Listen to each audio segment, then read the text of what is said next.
Kemudian selanjutnya dibuka sesi tanya jawab. Kita mulai dari pertanyaan yang ada di kolom komentar. Oh ya, dari Ibu Devi dari Universitas Indonesia. Untuk proses sintesis anoda MWNCT, apa bisa menggunakan metode lain selain hidrotermal? Apa suhunya juga bisa mempengaruhi struktur porinya? Terima kasih. Untuk proses sintesis anoda CNT ya, karbon nanotube ya. Iya, iya. Iya. Ini langsung saya jawab bagaimana, Mas Alvin? Langsung jawab aja, Pak. Ya, terima kasih Mbak Desi dari UI ya. Jadi saya ulang lagi pertanyaan ini sambil saya baca. Kadang tadi saya biar lebih ya. Untuk proses sintesis anoda multi-wall CNT apa bisa menggunakan metode lain selain itu thermal? Ya baik. Jadi bisa ya selain menggunakan hidrotermal bisa. Di paper saya yang kedua itu menggunakan teknik polyol. Jadi menggunakan refluxing ya. Menggunakan refluxing. Jadi seperti pakai destilasi itu ya. Nah, itu bisa juga. Ya.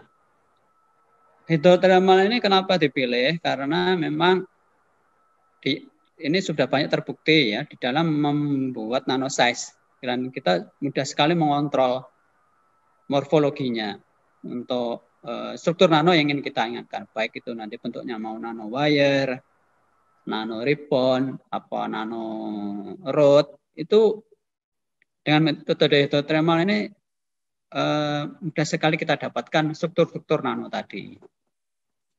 Jadi kalau Anda ingin mensintesa nano, struktur nano, maka teknik hidrotermal ini bisa menjadi pilihan, ya, bisa menjadi pilihan yang terbaik menurut saya ya, selama ini pengalaman saya. Karena insya Allah selalu berhasil. Kalau kita ingin mendapatkan bentuk-bentuk yang aneh-aneh gitu ya dalam ukuran nano. Kalau sekedar nanopartikel mungkin banyak, ya bisa menggunakan kopresitasi, bisa menggunakan molten salt dan sebagainya. Tapi kalau yang bentuknya yang unik-unik gitu ya, yang tadi ya saya contohkan di paper saya ada nano wire, ada nano ribbon ya, ada nano sebagainya. Teknik hidrotermal ini bisa dipilih. Nah, untuk alat ya sebenarnya mesinnya tidak ada kendala. Saya desain sendiri alatnya, saya buat sendiri ya. Dari pengalaman waktu S3 dulu, saya memperhatikan alatnya itu dari teflon lainnya, kita bisa beli di Indonesia banyak agennya di Jakarta itu. Saya kemarin aja beli lonjoran 1 meter itu ukuran diameter 60, ada yang 80 itu sekitar 1 juta sampai 2 juta. Nah, itu bisa dibuat nanti di machining, di CNC atau di bubut, ya, disesuaikan dengan diameternya. Kemudian yang stainless steel-nya bisa juga dibuat sendiri sebenarnya, tidak harus beli ya. Tidak harus beli. Sebenarnya mau produksi sendiri dulu bisa. Kemudian saya kemarin saya produksi membuat sendiri alat hidrotermal ini dan kita cukup menggunakan oven ya karena temperatur hidrotermal ini kan rendah ya. Tidak boleh lebih dari 220 karena keterbatasan dari teflon lainnya. Juga khawatir dari ledakan. Nah, bom sel. Makanya kadang orang mengatakan kalau teknik hidrotermal itu atau autoclave-nya itu alatnya kita sebut sebagai bom sel karena memang meledak ya. Dan itu pernah kejadian di tempat saya. Jadi furnace itu sampai hancur. Ya fatal, akan hati-hati ya. Tapi ini memang harus hati-hati ketika mengaplikasikannya. Itu saya sudah korban berapa furnace itu ya, 2 furnace itu hancur lebur itu gara-gara teknik hidrotermal. Ini memang harus hati-hati dan temperaturnya memang harus dikontrol, memang tidak boleh overheat ya, harus di bawah sekitar 200. Itu yang Pak safety-nya memang di situ amannya. Dan ini yang harus diperhatikan. Jadi kalau hidrotermal ini bisa Anda lakukan ya, bisa kita produksi sendiri, bisa kita produksi sendiri alatnya sendiri gitu. Nah, temperatur memang sangat mempengaruhi dan sebenarnya hidrotermal ini gabungan antara temperatur dan pressure. Dan pressure ini yang paling penting. Ya, Jadi pressure ini menjadi paling penting ketika kita ingin membentuk struktur nano ya.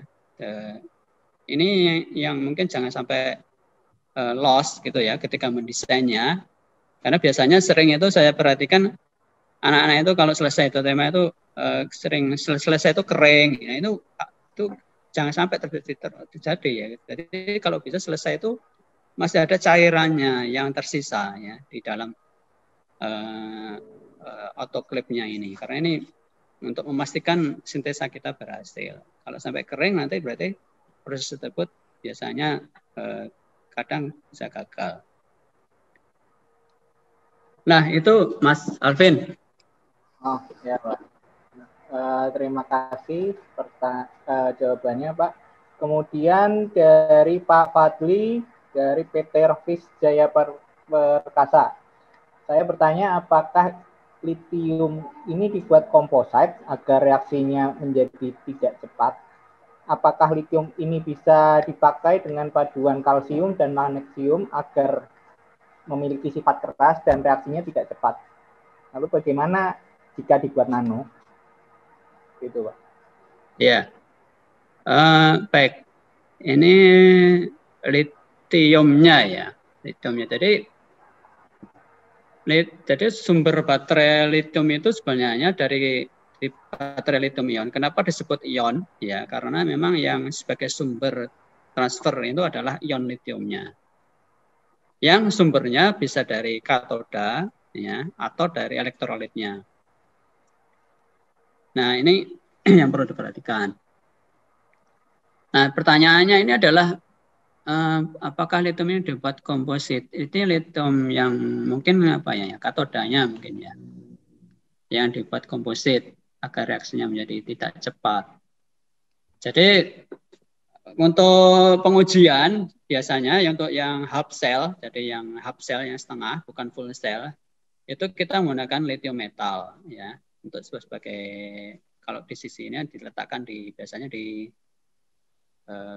namanya kita sebut sebagai current ya, bukan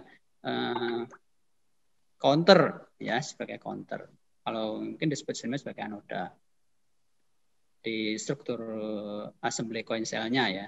Nah, itu yang half cell. Nah, kalau yang full cell berarti yang tadi counternya itu elektrodnya itu diganti dengan lithium, nikel, manganan, kobalt, LNC, atau mungkin diganti dengan LCO dan sebagainya.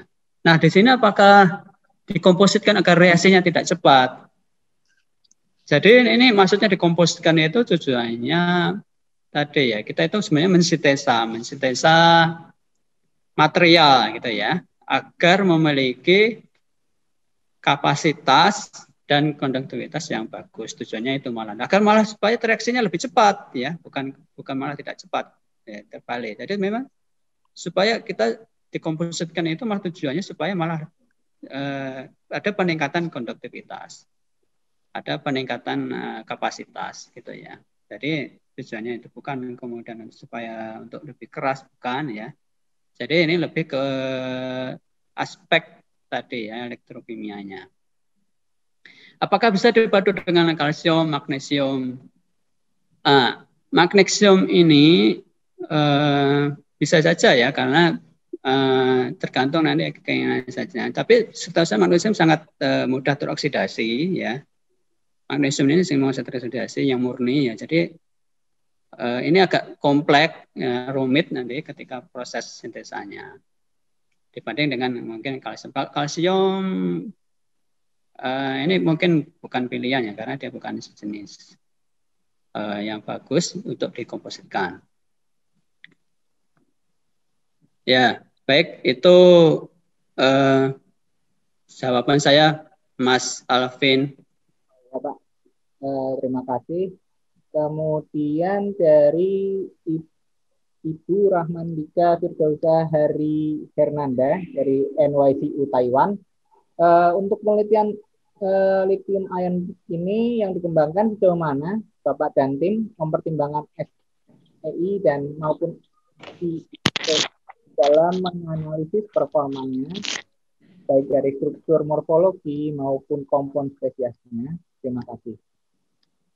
Monggo, Pak. Ya, baik, terima kasih. Ini pertanyaannya levelnya advance ini ya. Berarti ini sudah Mas Rahman Dika ini saya kenal ini Mas Rahman ini Mas Rahman ini OCA panggilannya adalah alumni di jurusan kami ya di Teknik Material ITS dan kebetulan sedang S3 ini ya di mana nih? Di Taiwan ya. NYCU ya. Ya. Kebetulan topiknya kemungkinan baterai juga ini. Maka pertanyaannya lebih spesifik. Nah, ini agak sulit jawabnya ya. Nah, sejauh mana Bapak dan tim mempertimbangkan SA ya, solid interface, electrolyte interface. Jadi kalau SA itu biasanya terbentuk di bawah voltase sekitar di bawah 0,1 ya. Ya sekitar itu ya, kalau 1 sampai 0. Kalau tidak salah ya 0,1 sampai 0. Atau sekitar itulah ya. Kalau mungkin nanti tolong diingatkan kalau salah. Dan ini dialami oleh jenis-jenis anoda yang voltage window-nya itu di sekitar angka ini ya. Mulai dari 0 terutama startingnya. Nah, ini akan terbentuk yang disebut sebagai, karena ini adalah sifat yang alami yang muncul ketika elektrolit ini bereaksi dengan surface dari elektrodanya khususnya di anoda ya. Kalau CEI ini kebalikannya. Jadi kalau dia kalau tidak salah di katodanya. Tapi saya tidak terlalu paham ya untuk yang terus terang saya belum mendalami yang CEI-nya.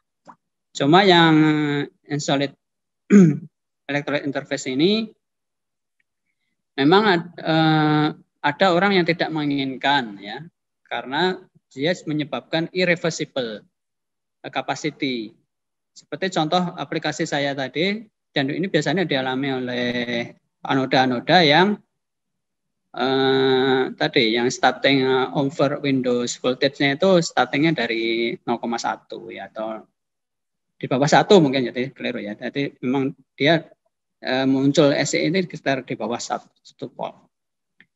Nah, ini menjadi tadi penyebabnya dia menyebabkan irreversible capacity. Dan kapasitas fading atau meluruhnya kapasitas itu juga menjadi penyebab. Ya, jadi kalau kita perhatikan biasanya kalau ada SE itu akan di awal-awal cycle itu sangat tinggi. Ya, kapasitasnya bahkan kadang over akan menyebabkan dia over theoretical capacity. Misalnya kalau karbon itu sekitar 300 ya, milliampere hour per gram. Karena akibat SEI ini beberapa peneliti meyakini ini akan menyebabkan over. Berarti seperti kasus punya saya tadi itu bahkan bisa sampai 1000 ya. Bahkan ada sampai 1600 ya, miliampere. Nah, itu yang kadang dan sayangnya ini di cycle kedua, ketiga, seterusnya dia akan ngedrop. Ya, akan ngedrop. Dan ini menyebabkan kita sebut tadi sebagai irreversible capacity. Ya. Irreversible karena dia tidak balik ke yang 1600 tadi. Dia akan dropnya. Nah ini dalam kondisi ini baterai tidak bagus. Ya. Ini performanya dia tidak stabil. Ini menyebabkan performa baterai lithium itu akan ngedrop. Nah ini ada yang tidak diinginkan. Sehingga beberapa peneliti itu mencoba tadi misalnya menggunakan anoda, jenis anoda yang voltage window-nya itu lebih dari 1 volt, seperti LTO tadi yang sekitar 1,5. Dia bekerja di situ ya. Untuk proses charge discharge atau interkalasi dekalasinya lithium itu dipilih yang lebih dari 1 volt. Contohnya LTO. Kemudian ada juga menambahkan aditif pada elektrolitnya untuk mencegah atau bahkan ada juga menstabilkan SI-nya atau mencegah terjadinya SI. Itu ada beberapa yang menggunakan aditif di elektrolitnya. Nah, ini dan itu tadi ya, sebenarnya terkait dengan struktur morfologi, kalau kita ketahui bahwa semakin ukurannya semakin nano itu berarti kan biasanya cenderung mempertinggi, memperbesar surface area, ya surface area itu sudah logik ya. Kalau nano size berarti kan pasti yang terjadi adalah surface area-nya pasti akan tinggi ya, akan besar. Dan itu juga menyebabkan SI-nya yang terbentuk itu juga akan semakin banyak. Nah ini problem juga ya kan ya, semakin banyak. Nah ini kan menjadi problem. Nah, bagaimana mengatasinya itu tadi? Itu tadi kita pengennya konduktifnya tinggi, tapi adanya SI ini juga menyebabkan ketidakstabilan pada performa baterai. Ya, salah satunya beberapa peneliti itu ada menambahkan aditif ya di elektrolitnya. Kalau kita ketahui elektrolit baterai itu kan pakai lithium PF6 itu ya, ditambah dengan solventnya, biasanya ditambah aditif lagi beberapa. Itu banyak sekali. Mungkin bisa dikaitkan dengan apa? Mungkin paper itu saya rasa membahas tersebut sudah sangat banyak. Nah, sedang untuk CI-nya terus terang saya tidak, maksudnya belum ya, belum paham ya terkait untuk CI-nya ya, mungkin nanti Mas mohon maaf ini belum bisa saya bahas di sini. Nah, baik, itu mungkin yang bisa saya sampai bahas untuk pertanyaan dari Mas Rahmandika. Monggo, Mas Alvin. Ya, terima kasih Pak Lukman. Kemudian ada dari Pak Anjar, IT Telkom Purwokerto, ingin bertanya bagaimana cara membuat lapisan komposit dari material nanowire, nanoribbon atau nanosize, dan bagaimana efek ketebalan terhadap electrical properties-nya. Terima kasih. Ya, baik. Jadi untuk paper saya yang terkait freestanding tadi ya, paper like tadi, membuat thick film ya. Kalau ini kan thick yang tebal, karena seperti ukuran kertas itu sekitar 100 atau 200 mikron. Itu ukuran tebal film yang saya buat elektrod tadi ya. Tekniknya sebenarnya sederhana. Kita menggunakan filtering ya. Maaf istilahnya menggunakan teknik filtering, menggunakan Woodman paper ya. Jadi kalau funnel kayak istilahnya ya di vakum ya. Jadi disaring kemudian di vakum ditarik. Nah, tadi awalnya dari proses hidrothermal dulu kita dapatkan presipit atau sintesa produknya. Setelah selesai dalam bentuk wire, nanowire atau ya, bentuknya harus nanowire ya. Syarat yang harus agar ini bisa terbentuk kertas, ya, thick film, itu syarat hasil sintesanya harus dia berupa nanowire atau nano ribbon, yang penting pokoknya yang panjang-panjang, ya. Pokoknya kiranya seperti serat, gitu ya. Syaratnya harus bentuknya harus berupa serat. Kalau berupa powder tidak bisa, dia akan mudah patah. Meskipun bisa terbentuk film, tapi dia akan ketika dibending, ketika kita tekuk dia akan crack. Nah syaratnya maka bentuk morfologi yang harus dihasilkan itu harus berupa serat, entah itu nanowire, nanoribbon ya dan barang. Maka salah satunya tadi saya menggunakan single wall CNT atau multi wall CNT itu bagus. Nah, tekniknya setelah kita dapatkan itu kita saring ya, pakai kertas saring, biasanya menggunakan Woodman yang ukuran misalnya 0,4 itu ya. Nah, terus di vakum solventnya, pelarutnya biar keluar. Nah, nanti yang tertinggal itu adalah tadi ya depositnya berupa lapisan berupa lapis kertas. Jadi sederhana sebenarnya. Nah, nanti kalau sudah diambil saringnya beserta deposit material kita terus dikeringkan, sudah nanti dia akan ngelupas. Jadi persis seperti kita membuat kertas. Prinsipnya seperti membuat kertas. Jadi nanti dikering kita ambil, sudah selesai. Jadi sederhana, Mas. Alatnya juga bisa kok di sini cari banyak ya. Jadi alatnya cuma kertas filter, terus alat funnel itu ya. itu seperti dua pasangan gitu ya, saling jepit gini.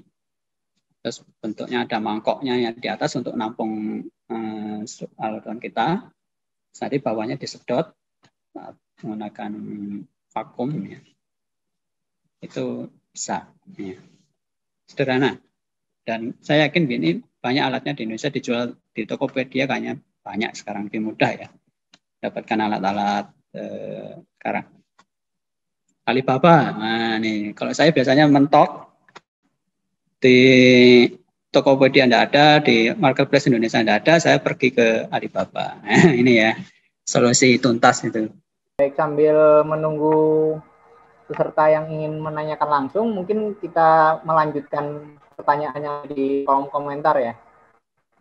Mohon izin dari Ibu Sri Wahyu Suciati dari Universitas Lampung.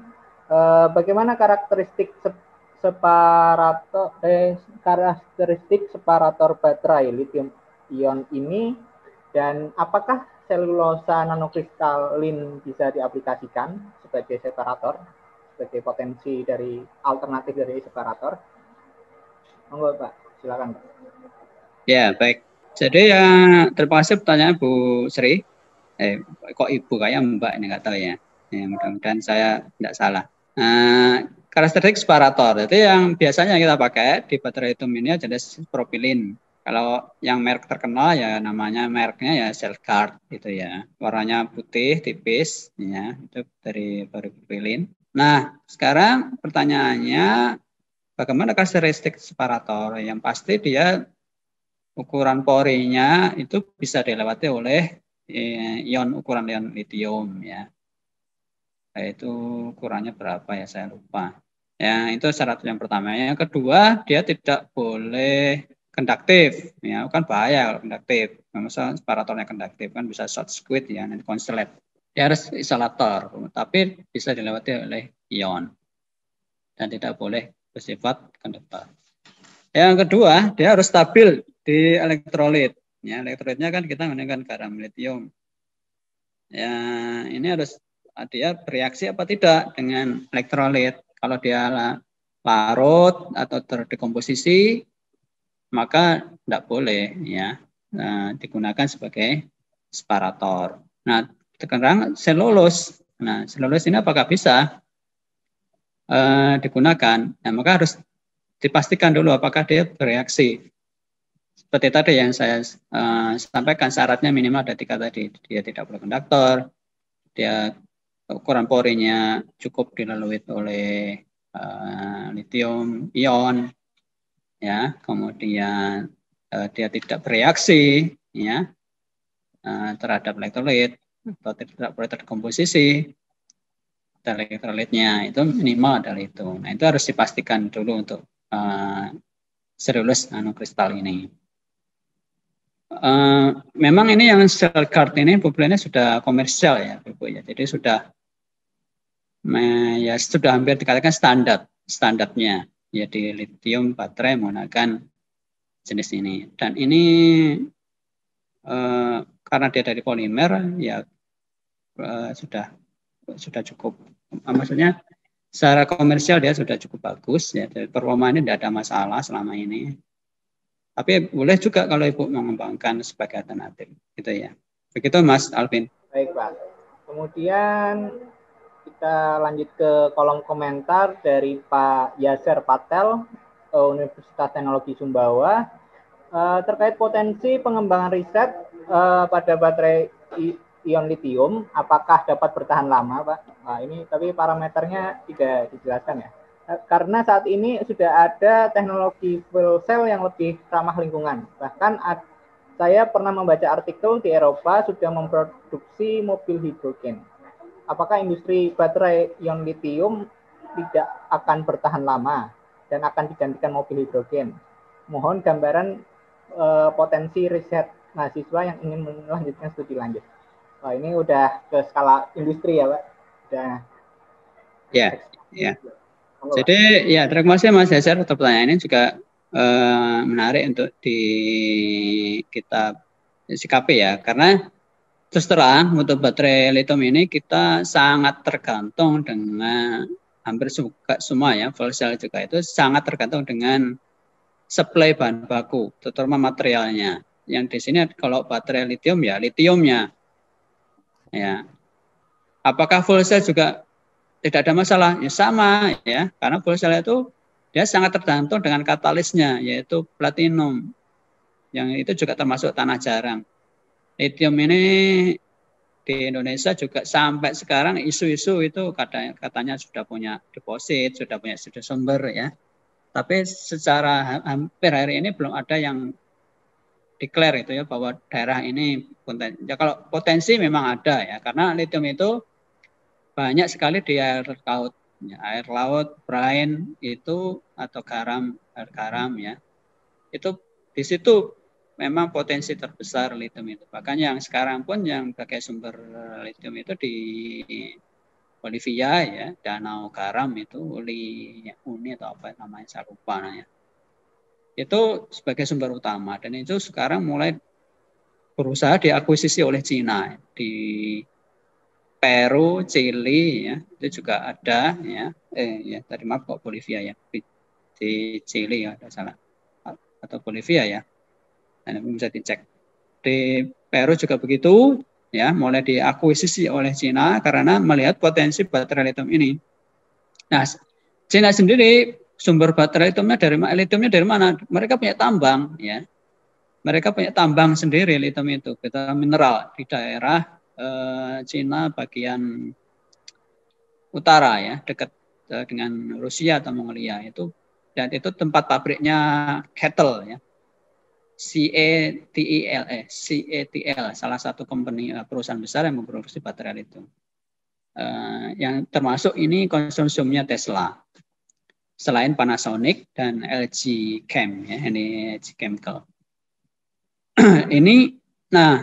Ini juga kalau di Indonesia ya sama ya juga tadi ya saya katakan dari sisi baterai lithium ini memang di mana-mana kandungan lithiumnya ini memang tapi kalau tadi depositnya memang banyak gitu ya di luar negeri. Kalau di Indonesia memang kita terus terang belum ada yang potensial ya. Selama ini impornya ada beberapa tapi masih simpang siur gitu ya. Kalau bertahan lama ya masih ya kalau secara global masih cukup lama karena depositnya masih cukup besar berapa juta kubik gitu ya saya lupa ya cadangan lithium ini di seluruh dunia. Jadi ya secara potensi maka seperti target Eropa tadi sampai 2035 pun masih itu cukup besar potensinya mungkin bisa bertahan ya sampai tahun ya mungkin puluhan tahun ke depan. Saya rasa ini masih cukup ya deposit lithium ini untuk memenuhi kebutuhan mobil listrik secara global. Kemudian bertahan lama ya saya yakin masih. Ya, coba tantangannya khususnya di Indonesia bagaimana kita ketergantungan kita terhadap lithium ini yang harus segera diselesaikan, terutama untuk menggali potensi-potensi bahan-bahan rare earth ya tanah jarang atau tanah jarang sekali ya. Nah, memang benar-benar jarang ya yang memang depositnya ini sedikit. Nah ini harus segera ditemukan solusinya kalau tidak ingin kita selalu tergantung dengan luar negeri kalau salah ini ya mobil listrik khususnya di baterai lithium ini. Kemudian sekarang sudah ada teknologi fuel cell ya betul teknologi fuel cell sudah mulai secara teknologi sudah mulai established ya, matur ya. Dan sudah punya produksi mobil seperti Toyota Mirai, ada Hyundai, ada Toyota juga ya Toyota Mirai tadi ya, ada Hyundai dan juga mulai launching ya terkait fuel cell ini yang juga sama ramah lingkungan juga ya menggunakan sumber energinya berupa hidrogen atau direct metanol atau menggunakan metanol. Nah, secara efisiensi dia memang bagus ya selama ada sumber bahan bakarnya. Maka kan disebut full cell. Full itu kan bahan bakar. Selama ada bahan bakar ya dia akan terus menghasilkan energi listrik. Kalau baterai lithium itu kan tergantung sumber listriknya. Karena fungsinya kan berbeda. Kalau baterai lithium itu dia sebagai penyimpan, storage ya. Dia tidak mampu menghasilkan sebenarnya, hanya sekedar storage. Tapi kalau fuel cell dia menghasilkan dan siklusnya tidak bolak-balik, tapi dia single ya.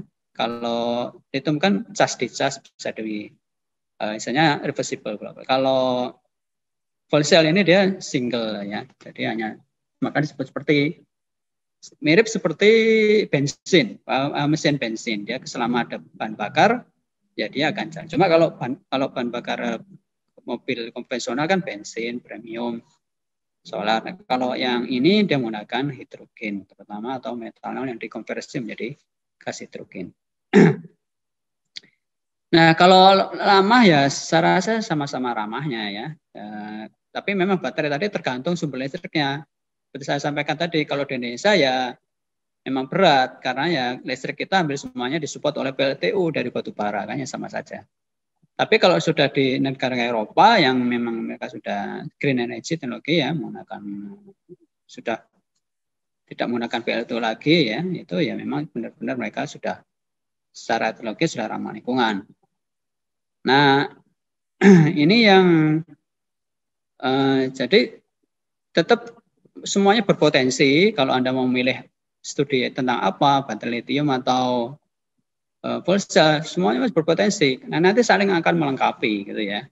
Karena dua-duanya pasti akan punya kelebihan dan kelemahan masing-masing. Tapi kelemahannya sama, masing-masing apa? Dia ketergantungan pada material jenis tertentu. Itu yang akan menjadi problem ke depan. Apalagi fuel cell itu platinum itu malah lebih depositnya malah lebih sedikit lagi ya. Malah lebih tanah jarang-jarang banget nih, sekali-kali banget pokoknya esnya banyak ini sekalinya ya dibandingkan lithium. Karena memang selama ini yang paling bagus untuk katalisnya baru jenisnya platinum ya atau palladium. Biasanya sering pakai platinum. Dan kita tahu platinum ini sudah sangat jarang sekali. Nah, itu yang akan, dan sekarang makanya orang berusaha mengganti katalis platinum ini dengan jenis-jenis katalis yang lebih murah, ya, menggunakan Fe, nikel, dan sebagainya. Tapi memang secara performa tidak bisa mengalahkan platinum. Demikian, Mas Yasir tadi ya. Monggo Mas Alvin. Ya, mungkin ini pertanyaan terakhir ya, mungkin dari saya. Saya mau menanyakan terkait analis kebijakan. Kan pengembangan lithium ion ini kan begitu potensial. Bahkan pemerintah Indonesia yang saya lihat di portal berita itu mentargetkan baterai lithium ini menjadi negara pengekspor kedua terbesar di dunia di bawah China. Dari segi pandangan Bapak sebagai analis, bagaimana kebijakan yang sebaiknya direkomendasikan kepada pemerintah agar target negara pengekspor nomor 2 ini tercapai.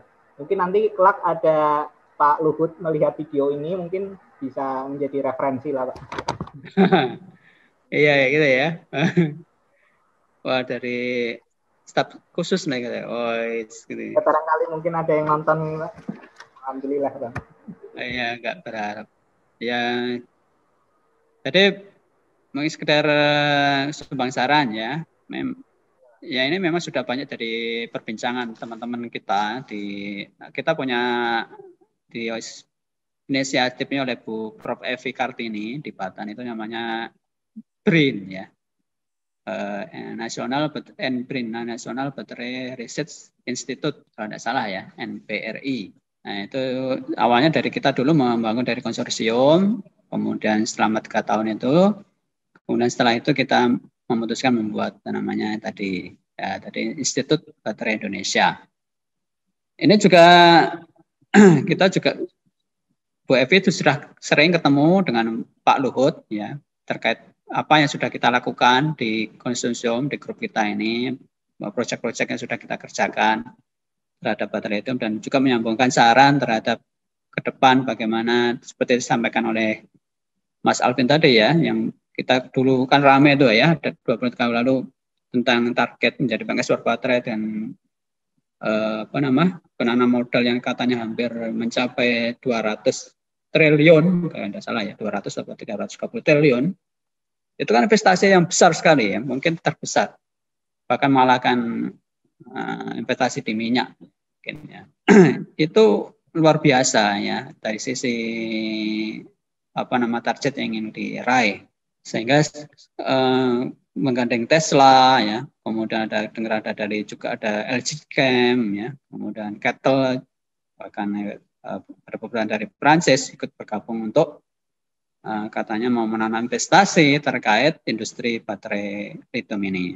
Nah, yang kita sarankan ke pemerintah adalah pertama ya melibatkan peneliti di Indonesia ya, khususnya ya karena kita ketahui kenapa kok ini di Indonesia, kan pertanyaannya begitu ya. Kenapa kok kita bisa menargetkan bisa memproduksi baterai lithium terbesar? Ya karena tadi yang saya sebutkan, karena kita punya potensi deposit nikel terbesar tadi, yang hampir terbesar di dunia kita itu. Dan nikel ini sebagai komponen terbesar untuk tipe katoda baterai yang LiNCM, yang nikel kolbat mangan. Dan ke depan akan semakin tinggi komposisi yang digunakan oleh nikel. Dan yang nikel ini jadi ini sebagai komponen utama yang otomatis kenapa begitu optimisnya ya Pak Luhut mampu katanya, karena memang itu tadi deposit yang terbesar tadi dan potensinya yang luar biasa. Nah, yang perlu diperhatikan yaitu bagaimana melibatkan para intelektual atau ilmuwan Indonesia ya, karena ini kan harus ada transfer teknologi ya, jangan sampai kemudian sekedar mengeruk sumber kekayaan alam, tapi nasib rakyat kita atau bangsa kita masih tidak mendapatkan apa-apa, istilahnya begitu. Ini yang jangan sampai hal ini terjadi ya gitu ya. Artinya karena ini adalah kekayaan milik umum ya, artinya harusnya ya bisa dinikmati oleh seluruh rakyat Indonesia. Ya, karena ini adalah tambang ya, masuk minyak, hutan, laut itu kan sebenarnya milik umum. Artinya kalau milik umum ya berarti seluruh rakyat Indonesia itu berhak untuk menikmatinya dan negara sebagai pengelolanya. Nah, bagaimana caranya? Yaitu tadi harus tetap mengedepankan kepentingan bangsa kita ini ya. Jangan sampai sekedar investasi, penanam modal atau kepentingan asing yang didahulukan. Nah, itu yang pertama. Yang kedua terkait keberlanjutan gitu ya, keberlanjutan. Bahwa deposit itu kan pasti ada masanya ya, ada batasnya. Ya, tentu kita tidak ingin kemudian tempat galian itu menjadi sumber bencana gitu ya. Seperti kasus di Kalimantan Selatan yang banjir itu kan sebab salah satunya kan kalau orang mungkin katanya salahnya hujan. Ya sebenarnya ya hujan di mana-mana ya segitu ya. Tapi sebenarnya kan kita lihat banyak kasus karena ada pembalakan hutan, kemudian pembukaan untuk lahan sawit, bahan tambang juga yang ugal-ugalan di sana itu sebagai penyebab di bagian hulu menyebabkan banyak hutan itu yang dikepras ya, dan menyebabkan. Nah, ini yang harus diperhatikan juga tentang kelestarian lingkungan. Jangan sampai kemudian ini menyebabkan masalah ya bagi anak cucu kita ya, generasi berikutnya, yang tentu ini kan pengen tadi ya, jangan sampai menyebabkan pencemaran, menyebabkan kerusakan lingkungan dan sebagainya, sehingga bisa tetap lestari. Jadi sekali lagi meskipun targetnya menjadi pengekspor terbesar, tapi mohon dilibatkan juga para anak bangsa, para intelektual ini ya di kemampuan teknologi. Saya rasa tidak kalah ya dengan para peneliti lain. Kemudian juga masalah lingkungan juga tetap harus diperhatikan, dan sekali lagi kepentingan bangsa ini harusnya lebih diutamakan. Demikian Bang Alvin, kayak di acara aja ya, ELC. Monggo Mas Alvin. Ya Pak, siap. Terima kasih atas segala jawaban dari berbagai pertanyaan dari kolom komentar maupun dari saya. Sangat inspiring. Kemudian ini kami persilakan Pak Lukman untuk memberikan closing statement terkait materi webinar pada sore hari ini. Monggo, Pak. Ya, baik. Terima kasih. Jadi teknologi baterai ion lithium ini tentu sebagai salah satu upaya dari usaha manusia untuk berupaya menyelesaikan permasalahan-permasalahannya ya. Apalagi terkait dengan isu global warming, terkait isu lingkungan dan sebagainya. Dan tentunya masih banyak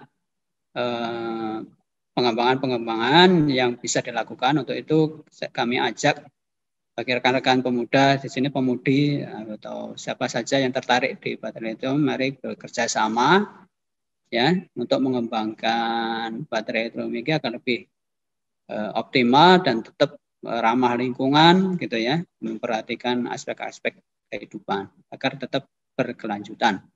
Demikian Mas Amin. Mas Alvin. Terima kasih.